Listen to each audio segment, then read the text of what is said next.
بسم اللہ الرحمن الرحیم۔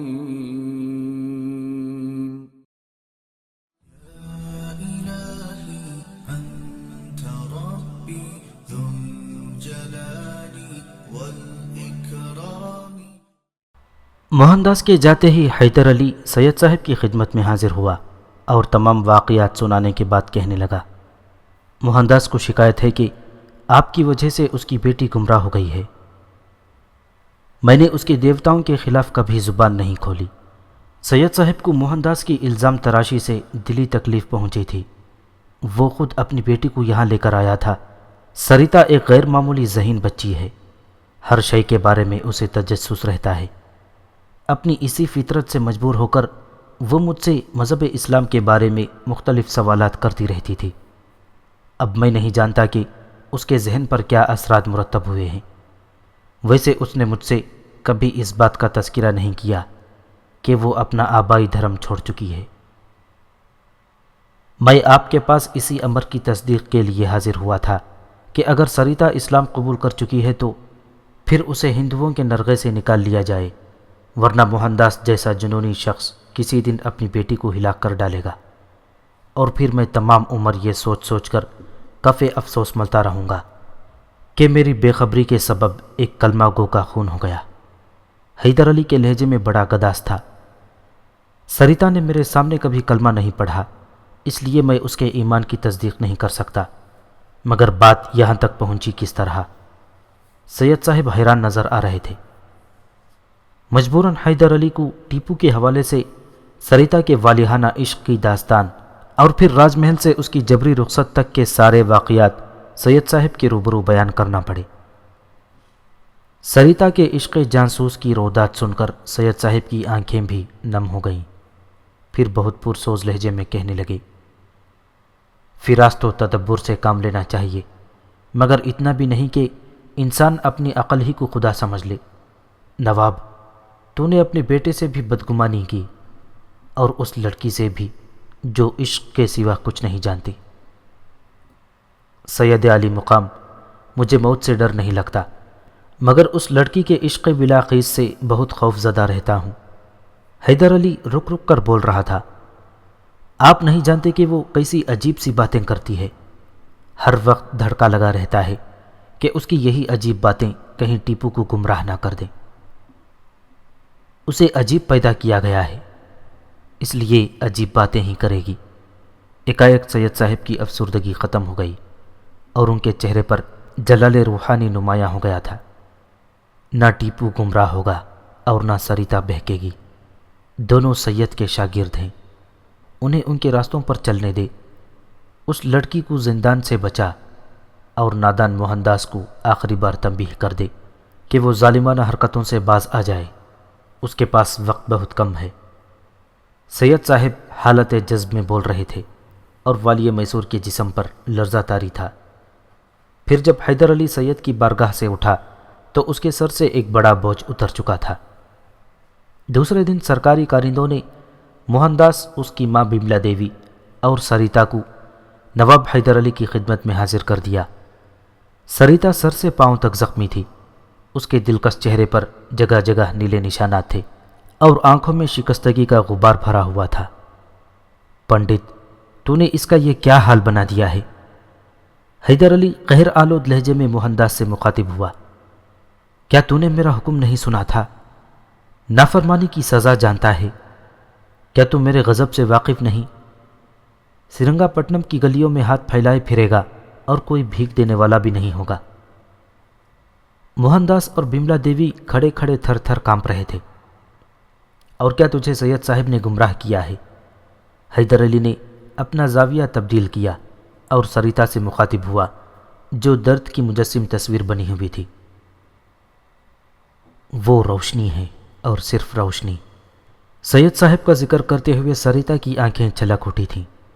اگر وہ نہ ہوں تو پورا سرنگا پٹنم اندھیرے میں ڈوب جائے گا۔ کیا تو مسلمان ہو گئی ہے؟ حیدر علی نے سریتا سے دوسرا سوال کیا۔ یہ میرا اور اللہ کا معاملہ ہے، میں جو کچھ بھی ہوں وہ خوب جانتا ہے، سریتا نے عجیب جواب دیا تھا، جسے سن کر حیدر علی چونک اٹھا۔ کیا تو دیوتاؤں کی منکر ہے؟ والی میسور نے برہمن زادی سے تیسرا سوال کیا۔ ہاں، میں دیوتاؤں کی حقیقت سے انکار کرتی ہوں اور میرا ہندو دھرم سے کوئی تعلق نہیں۔ سریتا نے کسی جھجک کے بغیر اپنی برگشتگی اور بغاوت کا اعلان کر دیا۔ تو نے سن لیا پنڈت، نواب حیدر علی بادل کی طرح گرجا۔ اب تیری بیٹی سے کوئی رشتہ نہیں رہا۔ بتوں کے پجاری اور اللہ کے نام لیوا ایک منزل کے مسافر نہیں ہو سکتے۔ اس کے بعد حیدر علی نے سریتا سے پوچھا، تیرے لیے ہمارے دلوں کے دروازے کھلے ہیں اور محل بھی، تو کہاں رہنا پسند کرے گی؟ سریتا نے راج محل میں واپس آنے سے انکار کر دیا اور اپنی رہائش کے لیے یتیم خانے کا انتخاب کر لیا۔ حیدر علی نے ہر شہر میں لاوارث بچوں کی پرورش کے لیے یتیم خانے تعمیر کروائے تھے، جن کے اخراجات حکومت ادا کرتی تھی۔ یتیم خانوں کی عمارتیں شاندار اور ان کا ماحول انتہائی صاف ستھرا تھا۔ تمام بچوں کو اچھا لباس اور عمدہ غذا فراہم کی جاتی تھی۔ بچوں کی فطری صلاحیت کے مطابق پہلے انہیں ابتدائی تعلیم دی جاتی اور پھر مختلف ہنر سکھائے جاتے تاکہ وہ جوان ہو کر ایک کارآمد شہری بن سکیں۔ جو بچے جسمانی طور پر مضبوط ہوتے انہیں فوجی تربیت دی جاتی۔ منتظمین کو سخت ہدایت تھی کہ وہ بچوں کو احساس کمتری کا شکار نہ ہونے دیں اور ان کے ساتھ اس قدر مشفقانہ سلوک کریں کہ وہ اپنے ماں باپ کی کمی کو محسوس نہ کریں۔ حیدر علی سال میں ایک بار تمام یتیم خانوں کا دورہ کیا کرتا تھا اور کچھ دیر کے لیے بچوں میں اس طرح گھل مل جاتا تھا جیسے وہ ان کا باپ ہو۔ بچوں کے لیے والی میسور کا یہ حکم بھی تھا کہ وہ اسے باپ کہہ کر پکاریں۔ یہاں مسلمان اور ہندو بچوں کی کوئی تخصیص نہیں تھی۔ تمام بچے حیدر علی کو باپ کہہ کر پکارا کرتے تھے اور وہ خود بھی انہیں میرے بیٹوں کہہ کر مخاطب کیا کرتا تھا۔ سریتا نے بھی اپنی رہائش کے لیے سرنگا پٹنم کے ایک ایسے ہی یتیم خانے کا انتخاب کیا تھا۔ جب حیدر علی نے بہت اصرار کیا کہ وہ راج محل واپس چلی جائے تو سریتا نے بڑے بے نیازانہ انداز میں کہا، نہیں مہاراج، ایک بار جس راستے کو چھوڑ دیا سو چھوڑ دیا۔ ویسے بھی جن لوگوں کے ماں باپ نہیں ہوتے ان کے گھر یتیم خانوں کے سوا کہیں اور نہیں ہو سکتے۔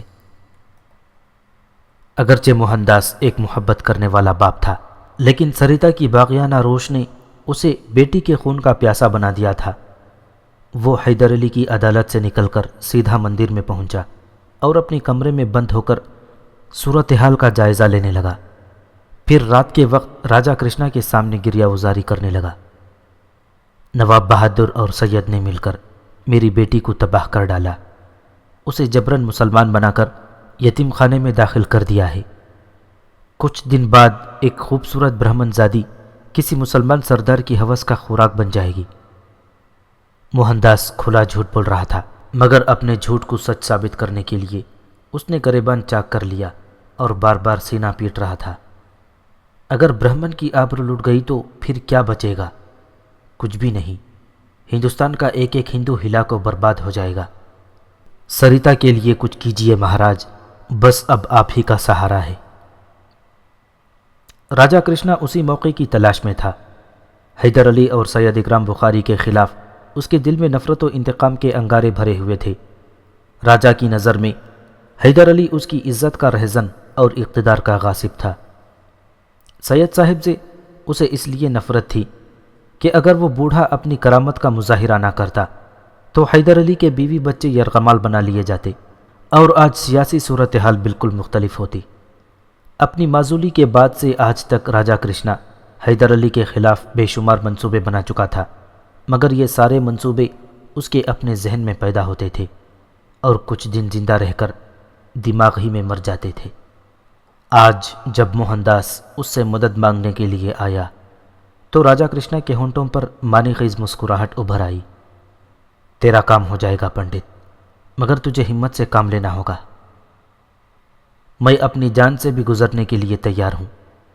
یہ برہمن قوم کی آبرو کا مسئلہ ہے۔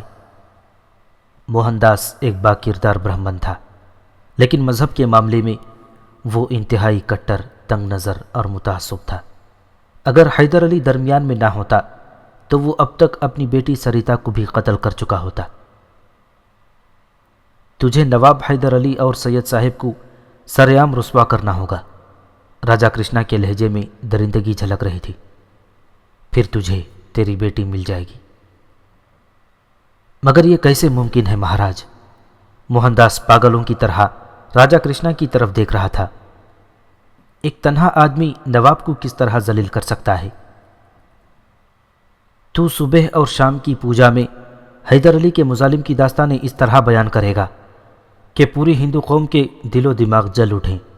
راجہ کرشنا موہن داس کو اپنے منصوبے کی تفصیلات سمجھا رہا تھا۔ تیری تقریروں کے چند مخصوص موضوعات ہوں گے۔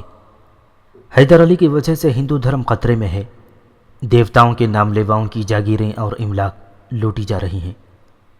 اب تک ہزاروں ہندوؤں کو جبراً مسلمان بنایا جا چکا ہے۔ سینکڑوں غریب ہندو دوشیزائیں مسلمان سرداروں کی ہوس کا شکار ہو چکی ہیں، اور سب سے آخر میں تو اپنی بیٹی سریتا کا حوالہ دے کر پوری ہندو قوم سے انصاف مانگے گا۔ راجہ کرشنا نے اپنی تمام سیاہ کاریوں کو حیدر علی کی ذات سے وابستہ کر دیا۔ اس کے بعد راجہ کرشنا نے پنڈت موہن داس سے اسی مضمون کا ایک طویل خط پیشوائے پونا مادھوراؤ کے نام تحریر کروایا، جس میں پیشوائے پونا سے ہندو قوم کی فوری خبرگیری کے لیے درخواست کی گئی تھی۔ اگر حیدر علی نے نہتے ہندوؤں کے خلاف طاقت استعمال کی تو پیشوائے پونا کا لشکر اس کی فوجوں کو رونڈ ڈالے گا۔ راجہ کرشنا نے موہن داس کا خط پڑھ کر مسکراتے ہوئے کہا۔ جواب میں موہن داس کے ہونٹوں پر بھی زہر آلود مسکراہٹ ابھر آئی، اور پھر وہ بڑے خوفناک ارادوں کے ساتھ اٹھ کھڑا ہوا۔ دوسرے دن راجہ کرشنا کے منصوبے کے مطابق موہن داس نے مندر کے منچ پر کھڑے ہو کر حیدر علی اور سید صاحب کے خلاف تقریر شروع کر دی۔ سننے والوں نے درمیان میں احتجاج کیا کہ نواب بہادر دیوتا ہیں، تو موہن داس نے چیخ کر کہا کہ وہ دیوتا کے لباس میں راکشس ہے۔ پھر جب پنڈت نے اپنی بیٹی سریتا کا حوالہ دیا تو مجمع پر سناٹا چھا گیا۔ پوجا کے لیے آنے والے ہزاروں ہندوؤں کے چہرے بدلنے لگے، اور پھر ان کی آنکھوں میں والی میسور کی نفرتوں کی پرچھائیاں ابھرنے لگیں۔ کوئی ایک ہفتے تک یہی عمل جاری رہا۔ موہن داس صبح شام رو رو کر حیدر علی کے مظالم اور ہندو قوم کی مظلومیت کے من گھڑی فسانے سناتا، اور پجاریوں سے درخواست کرتا کہ اپنے گھروں سے نکل کر اس دیوتا کے خلاف احتجاج کرو۔ اگر تم نے ایسا نہیں کیا تو کل تمہاری بیٹیاں بھی ہوس کی مقتل میں ذبح کر دی جائیں گی، تمہارے ماتھوں کی تلک کھرس دیے جائیں گے، گلے میں پڑی ہوئی زنار توڑی جائے گی، اور مندروں کی جگہ مسجدیں تعمیر کی جائیں گی۔ موہن داس کی تقریریں اس قدر زہرناک تھیں کہ ہندوؤں کے جذبات مشتعل ہو گئے، اور حیدر علی کو اس طوفان کی خبر اس وقت ہوئی جب ہزاروں بت پرست راج محل کے نیچے کھڑے چیخ رہے تھے، اور پرشور آواز میں حیدر علی بلا تاخیر قلعے کے دروازے پر نمودار ہوا اور بت پرستوں کے ہجوم کو مخاطب کرتے ہوئے بولا، کل صبح سب کے سب مندر سے ملحقہ میدان میں جمع ہو جاؤ، پھر میں تمہارے اس سوال کا جواب دوں گا۔ حیدر علی کی بار و اب آواز سن کر چیختے ہوئے ہندو ساخت ہو گئے، اور پھر چپ چاپ اپنے گھروں کی طرف لوٹ گئے۔ ہجوم کے واپس جاتے ہی حیدر علی کے نقیب سرنگا پٹنم کی گلیوں میں آوازیں لگاتے پھر رہے تھے، کل اس شہر کا ایک ایک ہندو مندر کے میدان میں جمع ہو جائے، صرف بیمار لوگ اس حکم کے تابع نہیں۔ دوسرے دن مندر کا میدان ہندوؤں سے بھر گیا۔ حیدر علی سریتا کو اپنے ہمراہ لے کر وہاں پہنچا۔ سریتا نے بت پرستوں کے ہجوم کو بتایا کہ اس نے اپنی مرضی سے ہندو دھرم چھوڑا ہے، اور اس کے جسم پر زخموں کی جس قدر نشانات نظر آ رہے ہیں وہ سب کے سب موہن داس کے تشدد کا نتیجہ ہیں۔ سریتا کی زبان سے یہ اعتراف سن کر ہندوؤں کے چہرے اتر گئے۔ پھر ایکائک حیدر علی کی غضبناک آواز گونجنے لگی، میں پنڈت موہن داس اور یہاں موجود ہر شخص کو 8 دن کی مہلت دیتا ہوں۔ اگر اس عرصے میں مجھ پر لگائے گئے الزامات ثابت نہیں ہوئے تو میں اس سازش میں شریک ہونے والے ایک ایک فرد کو بدترین سزا دوں گا۔ یہ کہہ کر حیدر علی ہندوؤں کے ہجوم سے گزر کر چلا گیا، اور بت پرستوں کی بھیڑ اس طرح ساخت کھڑی رہی جیسے مندر کا میدان کوئی شمشان ہے، اور اس شمشان میں ہزاروں روحیں جمع ہو گئی ہوں۔ حیدر علی کے اس اعلان کے 3 دن بعد مادھوراؤ کا قاصد پیشوائے پونا کا خط لے کر سرنگا پٹنم پہنچا۔ قاصد کے ہمراہ پونا کے 3 بڑے پنڈت بھی تھے۔ مادھوراؤ نے اپنے خط میں حیدر علی کو مخاطب کرتے ہوئے لکھا تھا، میں اپنے 3 گیانیوں کو سرنگا پٹنم بھیج رہا ہوں۔ تمہارے خلاف الزام ہے کہ تم نے پنڈت موہن داس کی بیٹی اور دوسرے کمزور ہندوؤں کو جبراً مسلمان بنا لیا ہے۔ اگر تم ان گیانیوں کے سامنے اپنی بے گناہی ثابت نہ کر سکے تو میری فوجیں تیار کھڑی ہیں۔ پورے ہوش و حواس کے ساتھ سن لو کہ اس بار صلح کی بات نہیں ہوگی۔ ہندو قوم پر کیے جانے والے ایک ایک ظلم کا حساب لوں گا۔ میری پیاسی شمشیر اسی وقت نیام میں جائے گی جب تمہارے کاندھوں پر تمہارا سر موجود نہیں ہوگا۔ پیشوائے پونا مادھوراؤ کا خط سن کر نواب حیدر علی کے دل و دماغ سلگ اٹھے۔ وہ ایک خود مختار حکمران تھا، لیکن مادھوراؤ کے خط سے یہی تاثر ملتا تھا کہ حیدر علی اس کا غلام ہے یا پھر خراج گزار ہے۔ پیشوائے پونا کے تحقیر آمیز طرز تحریر نے والیہ میسور کے سینے میں آگ لگا دی تھی۔ کچھ دیر کے لیے حیدر علی بے قابو سا ہو گیا۔ اس کے جی میں آئی کہ وہ سر دربار مادھوراؤ کا خط چاک کر ڈالے اور قاصد سے کہہ دے کہ پیشوائے پونا کے خط کا یہی جواب ہے، مگر حیدر علی کو قدرت کی طرف سے غیر معمولی قوت برداشت عطا کی گئی تھی، اس لیے وہ بدترین حالات میں بھی اپنے آپ کو مشتعل نہیں ہونے دیتا تھا۔ بس چند لمحوں کی بات تھی، طوفان آیا اور چپ چاپ گزر گیا۔ اب والیہ میسور انتہائی پرسکون نظر آ رہا تھا۔ میں نے پیشوا کا خط سن لیا، مگر کیا یہ دوسروں کے معاملات میں مداخلت نہیں ہے؟ حیدر علی نے مادھوراؤ کے قاصد سے سوال کیا۔ اس سے پہلے کہ قاصد والیہ میسور کے سوال کا جواب دیتا، دربار پونا سے آیا ہوا ایک گیانی بول اٹھا، یہ ذاتی معاملات میں مداخلت نہیں ہے۔ گیانی کا لہجہ بھی تلخ تھا اور چہرے پر بھی ناگواری کے اثرات صاف نظر آ رہے تھے۔ پھر کیا ہے؟ حیدر علی نے گیانی کی تحقیر آمیز رویے کو بڑی ہوش مندی کے ساتھ برداشت کر لیا۔ یہ ہندو قوم کی موت اور زندگی کا معاملہ ہے۔ گیانی کا لہجہ کچھ اور تند و تیز ہو گیا تھا۔ اس وقت پیشوائے پونا ایک ہندو کی عزت و ناموس، جان و مال اور مذہبی عقائد کے محافظ و نگہبان ہیں۔ پنڈت موہن داس ایک معزز برہمن ہیں اور آپ نے ان کی بیٹی سریتا دیوی کو جبراً مسلمان بنا لیا ہے۔ موہن داس کے بقول انہوں نے بارہا آپ سے رحم کی درخواست کی، مگر آپ نے اپنی طاقت کے نشے میں ایک کمزور ہندو کی فریاد نہیں سنی۔ مجبوراً انہوں نے پیشوائے پونا کی لازوال طاقت کا سہارا لیا۔ جب عدالتیں بند ہو جاتی ہیں اور انصاف مانگنے والوں کو حقارت سے ٹھکرا دیا جاتا ہے تو پھر طاقت ہی فیصلہ کرتی ہے۔ گیانی نے پیشوا کی طاقت کو لاجوال کہہ کر مادھوراؤ کو خدائی کے درجے تک پہنچا دیا تھا اور خود بھی اسی طاقت کے نشے میں بول رہا تھا کہ حیدر علی کے غیرت مند اور شجاع درباریوں کے چہرے غصے کو برداشت کرتے کرتے انگاروں کی طرح دہکنے لگے۔ یہ مجھ پر سنگین تہمت ہے۔ حیدر علی کی آواز بلند ہو گئی اور چہرے کا رنگ بگڑ گیا تھا۔ پنڈت موہن داس جھوٹا ہے، احسان فراموش اور ناشکرا ہے۔ میں نے ایک کچے مکان کی 4 دیواری میں غربت و گمنامی کی زندگی بسر کرنے والے کو بڑے پجاری کے منصب تک پہنچایا اور پھر وہ میرے ہی احسانات کو جھٹلانے لگا۔ اس کی بیٹی خود مسلمان ہوئی ہے اور یہ بات سارا سرنگا پٹنم جانتا ہے۔ ہمارے لیے محترم پیشوا کا یہی حکم ہے کہ ہم خود اپنی آنکھوں سے تمام صورتحال کا جائزہ لیں، پنڈت موہن داس کا پورا مقدمہ سنیں اور سریتا دیوی سے دریافت کریں کہ وہ تبدیلی مذہب پر کیسے مجبور ہوئی۔ اب کی بار دوسرا گیانی بولا۔ اس کی آنکھوں میں بھی طاقت کا گہرا خمار تھا اور لہجے سے انتہائی رعونت جھلک رہی تھی۔ پنڈت موہن داس اور سریتا دیوی کی طرف سے مطمئن ہونے کے بعد ہم اس شہر کے دوسرے ہندوؤں سے بھی ملاقات کریں گے، پھر ان سے پوچھیں گے کہ وہ آپ کے دور حکومت میں کس طرح کی زندگی گزار رہے ہیں۔ پیشوا مادھوراؤ کا خط اور ہندو گیانیوں کی متکبرانہ باتیں نواب حیدر علی خان بہادر کی خود مختاری و آزادی پر ایک تازیانہ تھیں۔ تکلیف کی شدت سے والیہ میسور نے اپنی کرسی پر کئی بار پہلو بدلا، مگر صورتحال کی سنگینی نے اسے بے قابو نہیں ہونے دیا۔ پنڈت موہن داس اور اس کی بیٹی کو دربار میں حاضر کرو، ایکائک حیدر علی کی باروب آواز گونجی۔ پیشوائے پونا کے قاصد اور ہندو گیانیوں کو محسوس ہوا کہ جیسے دربار میں زلزلہ سا آ گیا ہے۔ ایک ہی وقت میں کچھ مسلح سپاہی پنڈت موہن داس کے گھر کی طرف روانہ ہوئے تھے اور کچھ سرنگا پٹنم کے یتیم خانے کی جانب، جہاں آج کل سریتا دیوی مقیم تھی۔ تقریباً 1 گھنٹے بعد تمام سپاہی ناکام لوٹ آئے۔ ان کے چہروں پر ہوائیاں اڑ رہی تھیں۔ ہم نواب بہادر کے حکم کی تعمیل سے قاصر رہے۔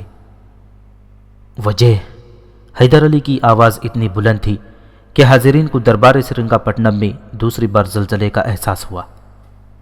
ہم نے بہت دیر تک پنڈت موہن داس کو آوازیں دی، مگر جب اندر سے کوئی جواب نہیں آیا تو مجبوراً ہم لوگوں کو گھر میں داخل ہونا پڑا۔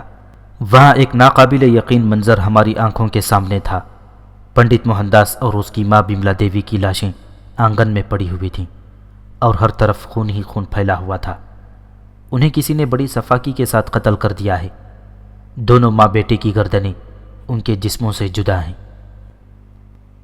ابھی سپاہی کی بات مکمل بھی نہیں ہوئی تھی کہ دربار پونا کا ایک گیانی اپنی نشست پر کھڑا ہو گیا اور چیخ کر کہنے لگا، یہ سارا ناٹک والی میسور کے خفیہ اشارے پر رچا گیا ہے تاکہ پنڈت موہن داس اور اس کی ماں نواب بہادر کے خلاف کوئی گواہی نہ دے سکے۔ ہمیں یقین تھا کہ ایسا ہی ہوگا، اور پھر ایسا ہی ہوا۔ گیانی کی آواز معمول سے بہت زیادہ تیز تھی۔ خاموش ہو جا گیانی، ایک حیدر علی غضبناک نظر آنے لگا۔ کیا تو دربار پونا میں اسی طرح اونچی آواز میں بولتا ہے؟ پیشوا نے تجھ کو اپنا سفیر بنا کر بھیج دیا، لیکن گفتگو کا سلیقہ نہیں سکھایا۔ اگر مجھے آداب سفارت کا لحاظ نہ ہوتا تو تم سب کی زبانیں کاٹ کر مادھوراؤ کے پاس بھیج دیتا۔ پونا کے قاصد اور گیانیوں کو حیدر علی کی شخصیت کے اس پہلو کا اندازہ نہیں تھا۔ وہ تو بس یہ سمجھ رہے تھے کہ مادھوراؤ کی فوجی طاقت کا ذکر آتے ہی والی میسور گھٹنوں کے بل جھک جائے گا۔ مگر جب حیدر علی نے گیانی کو سر دربار ڈانٹ دیا تو پیشوائی پونا کے چاروں نمائندوں کے چہروں پر خاک اڑنے لگی۔ اگر حیدر علی کی جگہ کوئی دوسرا ہوتا تو پنڈت موہن داس اور بملا دیوی کے قتل کی خبر سن کر گھبرا جاتا، لیکن وہ بہرحال مرد بحران تھا۔ ایک لمحے کے لیے والی میسور کے چہرے پر تشویش کا ہلکا سا عکس ابھرا، مگر دوسرے ہی لمحے وہ اپنے سپاہیوں سے پوچھنے لگا، اور سریتا کہاں ہے؟ وہ یتیم خانے میں موجود نہیں ہے، ریاست میسور کے سپاہی نے سہمے ہوئے لہجے میں کہا۔ پونا کے نمائندوں کے چہروں پر ناقابل بیان خوشی جھلکنے لگی۔ وہ سوچ رہے تھے کہ حیدر علی نے اپنی حماقت کے سبب پنڈت موہن داس اور بملا دیوی کو قتل کرانے کے بعد سریتا کو کہیں چھپا دیا ہے تاکہ والی میسور کے مظالم کے خلاف شہادت دینے والا کوئی گواہ باقی نہ رہے۔ ان کے خیال میں اب ریاست میسور پر مادھوراؤ کی فوج کشی کا جواز پیدا ہو گیا تھا۔ سپاہیوں کے اس انکشاف پر کہ سریتا یتیم خانے سے غائب ہے، حیدر علی کو تعجب ضرور ہوا تھا، مگر اس نے اپنے چہرے سے کسی قسم کی پیشانی یا حیرت کا اظہار نہیں کیا تھا۔ پھر وہ کہاں چلی گئی؟ والی میسور کے لہجے میں وہی ٹھہراؤ تھا۔ یتیم خانے کے چوکیدار ہریا نے بتایا کہ سریتا گزشتہ رات کسی کام سے باہر گئی تھی، پھر وہ لوٹ کر نہیں آئی۔ سپاہیوں نے اپنی مختصر سی معلومات نواب حیدر علی کے گوشے گزار کر دی تھی۔ پنڈت موہن داس اور بملا دیوی قتل ہو چکے تھے اور سریتا کا کوئی پتہ نہیں تھا۔ دشمنوں نے عجیب چال چلی تھی کہ اپنے جرائم کا ہلکا سا سوراخ تک نہیں چھوڑا تھا۔ سازش اتنی مکمل تھی کہ تمام چہرے پس پردہ تھے اور سارا الزام حیدر علی کے سر آ گیا تھا۔ اب وہ کس بنیاد پر ثابت کرتا کہ سریتا نے اپنی مرضی سے ہندو مذہب ترک کیا تھا؟ اہل دربار نے محسوس کیا کہ آفات و مصائب کے ہجوم میں بھی مسکرانے والا ذہنی طور پر الجھ کر رہ گیا ہے۔ حیدر علی کے کشادہ ماتھے پر کئی بل نمایاں ہو گئے تھے اور وہ گہری سوچ میں ڈوبا ہوا تھا۔ ایک پیشوائی پونا کا قاصد اپنی نشست پر کھڑا ہو گیا اور والی میسور کو مخاطب کر کے کہنے لگا، نواب بہادر، شاید اب سرنگا پٹنم میں ہمارے قیام کی ضرورت باقی نہیں رہی۔ کیوں؟ حیدر علی نے سوال کیا۔ وہ ایک لمحے میں اپنے خیالات کے گرداب سے نکل آیا تھا۔ مدعی مر چکے ہیں اور گواہ موجود نہیں، پھر اس مقدمے کا فیصلہ کیوں کر ہوگا؟ مادھوراؤ کے قاصد کے ہونٹوں پر شدید طنزیہ مسکراہٹ تھی اور اس کی زبان سے ادا ہونے والا ایک ایک لفظ تعصب کے زہر میں ڈوبا ہوا تھا۔ میرے خیال میں اب اس کا فیصلہ محترم پیشوا پر چھوڑ دیجئے کہ وہی سب سے بڑا منصف ہے۔ پیشوا کون؟ ایک بار پھر نواب حیدر علی کی پیشانی شکنوں سے بھر گئی۔ مقدمہ میری عدالت میں ہے اور فیصلہ پیشوا کریں گے۔ آپ کا دامن بے داغ سہی، مگر سننے والے تو یہی سوچیں گے کہ نواب بہادر نے اپنے ظلم کے سارے نشانات مٹا دیے ہیں۔ پونا کے قاصد کا لہجہ بہت سرد تھا، مگر اس کی سانسیں کئی زہریلی سانپوں کی پھنکاروں سے مماثلت رکھتی تھی۔ پیشوا کے ایلچی کو معلوم ہونا چاہیے کہ مجھے بزدلوں کی سیاست نہیں آتی۔ حیدر علی کے ہونٹوں پر بھی مسکراہٹ ابھر آئی، جو ایک مرد شجاع اور فاتح کی مسکراہٹ تھی۔ یہ تمہارے چانکیہ کی سیاست ہو سکتی ہے کہ کسی شخص کو قتل کرو اور خود ہی مقتول کے سرہانے بیٹھ کر اس کی موت پر بین کرنے لگو۔ اس میں کوئی شک نہیں کہ میرے دشمنوں نے میری بخشی ہوئی رعایتوں سے فائدہ اٹھایا اور اندھیرے میں اپنی چال چل گئے، مگر ایسی بزدلانہ چال سے بازی نہیں جیتی جا سکتی۔ حیدر علی کی باروب آواز میں سرنگا پٹنم کا پورا دربار گونج رہا تھا۔ میرے دشمنوں کو چال چلتے وقت یہ اندازہ نہیں رہا کہ ان کے مقابل شاطر کون ہے۔ پیشوائے پونا کا قاصد بھی بڑا عیار تھا۔ وہ اپنے انداز گفتار سے ہندوؤں کے مشہور ریاستداں چانکیہ کا شاگرد ہی معلوم ہوتا تھا۔ نواب بہادر کا دشمن کون ہو سکتا ہے؟ مادھوراؤ کے ایلچی نے مکارانہ معصومیت کا مظاہرہ کرتے ہوئے کہا۔ جس کے جاہ و جلال سے لوگ اپنے گھروں کے اندر بھی سہمے ہوئے رہتے ہیں، اس شخص کے خلاف سازش بڑی انہونی بات معلوم ہوتی ہے۔ میں اپنے دشمن کو پہچان گیا ہوں، مگر میرے مذہب میں بدگمانی حرام ہے۔ والی میسور نے ایک ایک لفظ پر زور دیتے ہوئے کہا۔ بس چند روز کی بات ہے، پھر میرے ہاتھ اور اس کی گریبان میں کوئی فاصلہ باقی نہیں رہے گا۔ نواب بہادر اپنے دشمن کو تلاش کریں، لیکن ہمیں اجازت دیں کہ ہمارے لیے اتنی دن ٹھہرنا ممکن نہیں۔ مادھوراؤ کے ایلچی نے لہجہ بدل کر بڑے معذرت خواہانہ انداز میں کہا۔ تم لوگ میری مرضی کے بغیر سرنگا پٹنم کی حدود سے باہر نہیں جا سکتے۔ نواب حیدر علی نے پیشوائے پونا کے نمائندوں سے صاف صاف کہہ دیا، جب تک تمہیں تمہارے سوال کا جواب نہیں مل جاتا، اس وقت تک تم حکومت میسور کے مہمان خصوصی ہو۔ جہاں جانا چاہو آزادی سے جاؤ، مگر میرے سپاہیوں کے پہرے میں۔ آخر ہمارے لیے یہ قید و بند کیوں؟ مادھوراؤ کے قاصد نے سوال کیا۔ تمہاری حفاظت اور سلامتی کے لیے، حیدر علی نے اپنے حکم کی وضاحت کی۔ جو لوگ پنڈت موہن داس اور بملا دیوی کو قتل کرنے کے بعد سریتا کو یتیم خانے سے اغوا کر سکتے ہیں، وہ تمہیں بھی جانی نقصان پہنچا سکتے ہیں، اور میں یہ نقصان برداشت نہیں کر سکتا۔ ویسے مجھے موہن داس اور اس کی ماں کے وہیمانہ قتل پر بھی بہت افسوس ہے، حالانکہ وہ میرے ہم مذہب نہیں تھے۔ ہم لوگ پنڈت موہن داس کے کریا کرم میں شریک ہونا چاہتے ہیں۔ پونا کے قاصد نے اپنی ایک اور خواہش کا اظہار کیا۔ میں نے تمہیں کہیں جانے سے نہیں روکا، مگر شرط وہی رہے گی۔ یہ کہہ کر حیدر علی اٹھ کھڑا ہوا۔ پورے شہر میں خوف و ہراس پھیلا ہوا تھا، مگر اس کے باوجود ہزاروں ہندو اپنے گھروں سے نکل کر پنڈت موہن داس کے مکان پر جمع ہو رہے تھے۔ موہن داس چونکہ ایک با کردار برہمن تھا، اس لیے اکثر ہندو اسے عقیدت کی نگاہ سے دیکھتے تھے، اور آج یہی عقیدت انہیں پنڈت کی آخری رسوم میں شریک ہونے پر مجبور کر رہی تھی۔ راجہ کرشنا نے اس صورتحال سے بھرپور فائدہ اٹھایا۔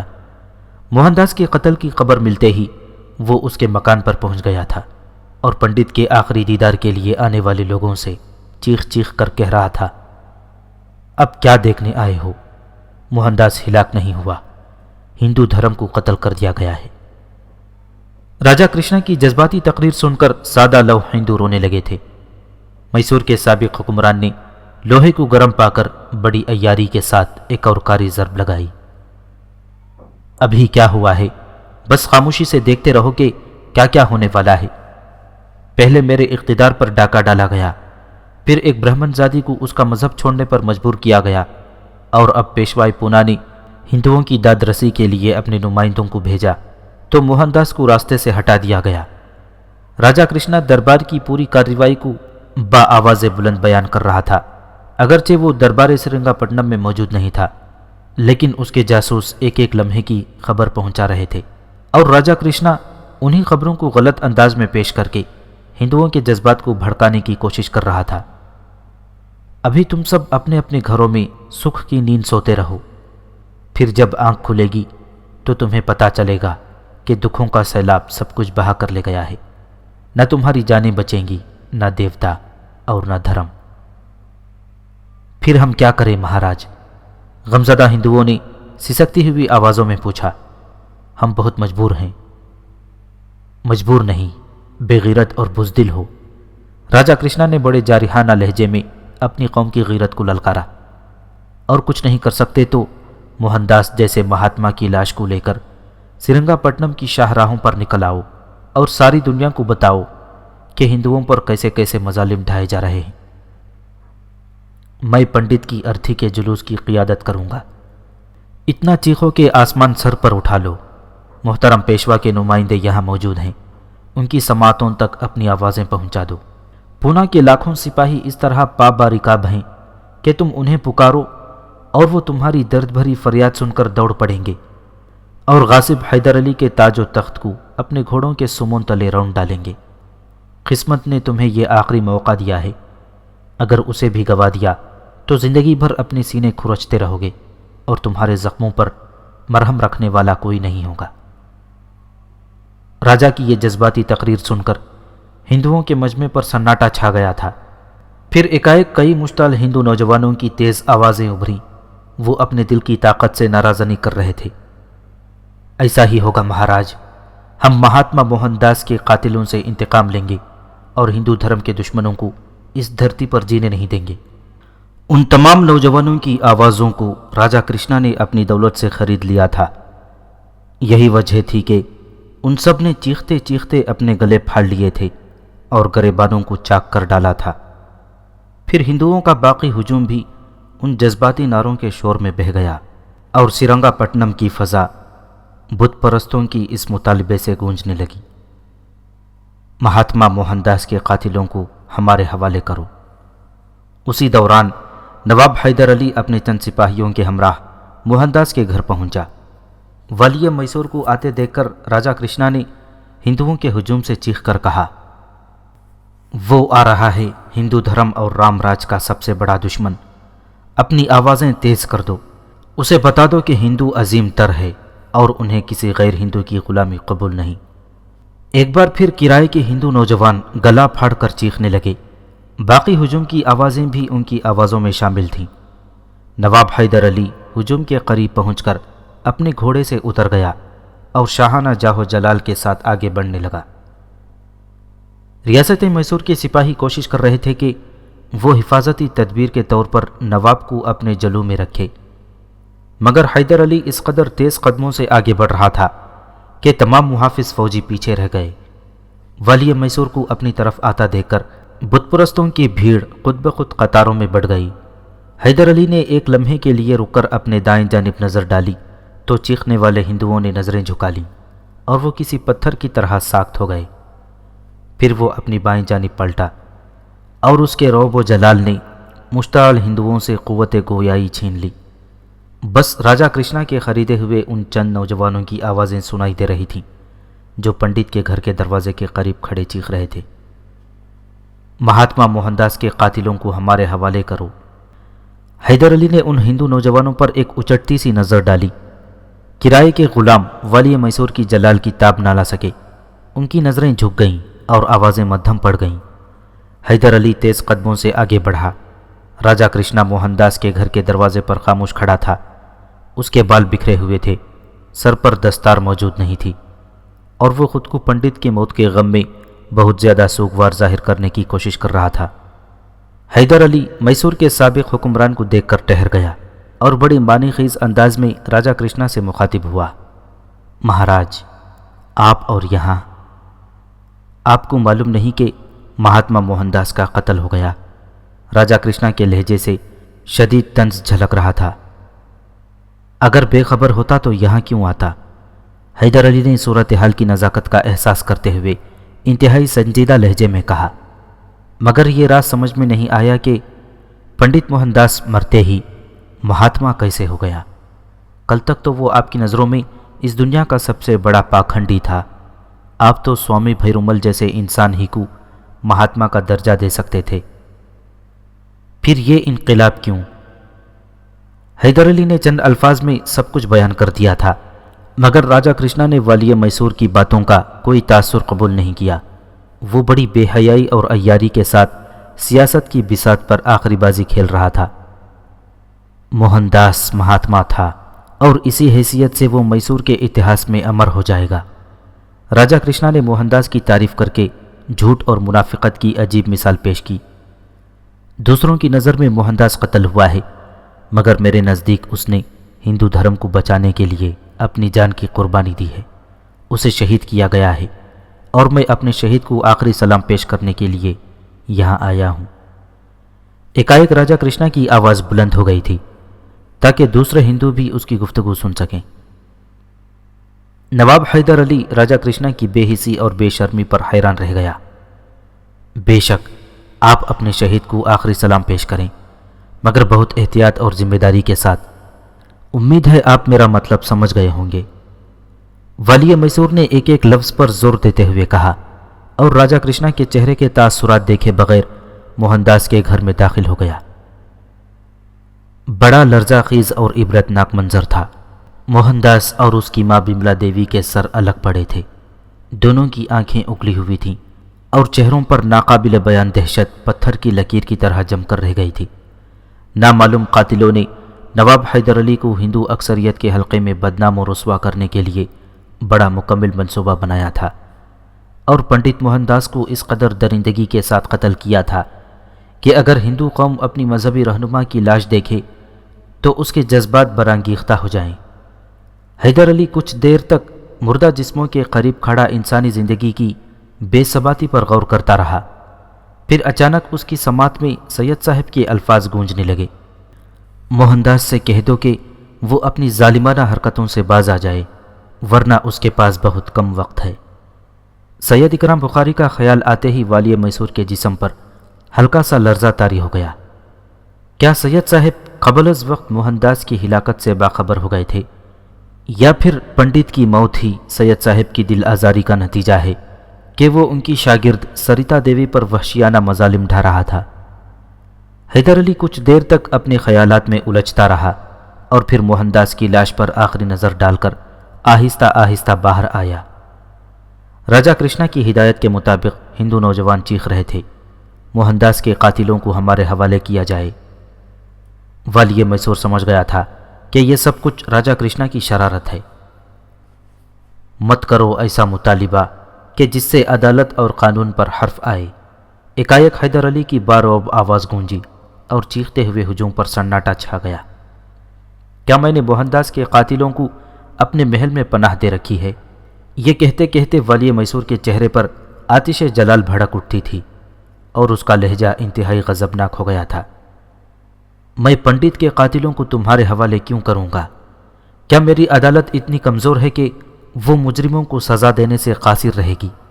اس لیے ہوش و حواس کھو کر نعرہ زنی نہ کرو، ورنہ میرا قانون دیوانوں کو زنجیر پہنانا خوب جانتا ہے۔ یہ کہہ کر نواب حیدر علی واپس جانے کے لیے بڑھا۔ راجا کرشنا کے خریدے ہوئے نوجوان اور دوسرے ہندو اس طرح خاموش ہو گئے جیسے وہ اچانک قوت گویائی سے محروم ہو گئے ہوں۔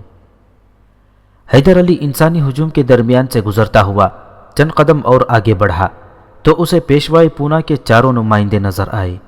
وہ سب کے سب مسلح سپاہیوں کی حفاظت میں یہاں تک پہنچے تھے۔